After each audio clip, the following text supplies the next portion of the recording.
you don't believe in reincarnation, I think this story should tell you otherwise. So this is one of the most chilling true stories from rural Nigeria. A boy who claimed revenge from a past life. So one day, a certain young boy in a local village in Africa woke up one morning and began to sharpen his cutlass on his toe. The young man continued to sharpen his cutlass until it was sharpened enough to shave off human head. And then he walked to his father and unalive him by cutting off his head. The man's name was called Nnamani Nwishabuku. Nnamani Nwishabuku is a young man from Akpu-Ugoeze in Enugu State, Nigeria, who woke up one morning and beheaded his father. This is what happened. Nnamani was once a native doctor in his life. So in those days, a certain chief in Akpu-Ugoeze invited Nnamani Nwishabuku to come and perform a charm for him, because in Igbo tribe, when a man gets money, the next question becomes protection in those days. The perfect ways for men to keep themselves or preserve themselves to live long and protect their wealth is through charms. So he sought for a strongest native doctor, and he got this native doctor from another clan to come and perform this charm for him. So this chief, having heard about the prowess of this native doctor, his excellence in harnessing herbs and for protection, invited Nnamani Nwishabuku from a different clan to come and perform this charm for him.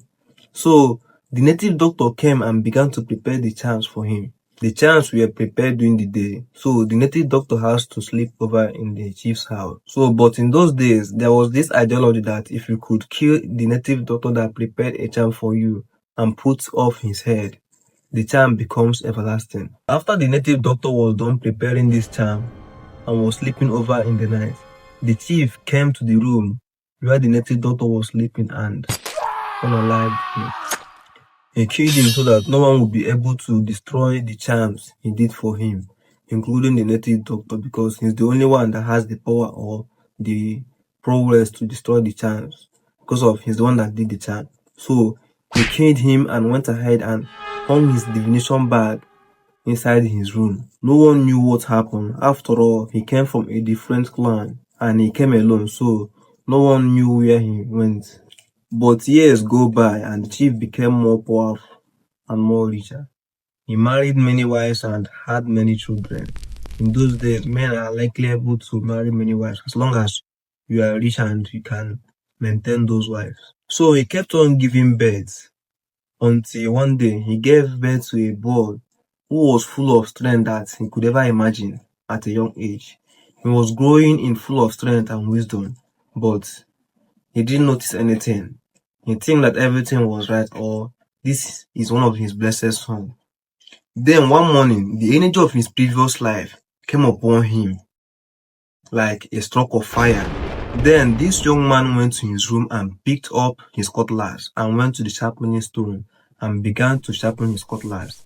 He sharpened his cutlass and twisted it on the sun until it was able to reflect the sunlight.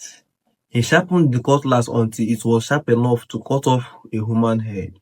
Then the boy walked up to his father and said, "Give me my divination bag." This was the moment the chief knew that the young boy he gave birth to was the native doctor he killed in his previous life. Then the chief went inside his room and brought out his divination bag and gave it back to the boy. Then the boy brought out his cutlass immediately and cut off his hair and unalived him. This is a true story that happened in Enugu State, Nigeria. You can ask around to confirm if this is true or not. Thank you for watching. And do well to subscribe to my channel and comment. Share and like my post. Thank you.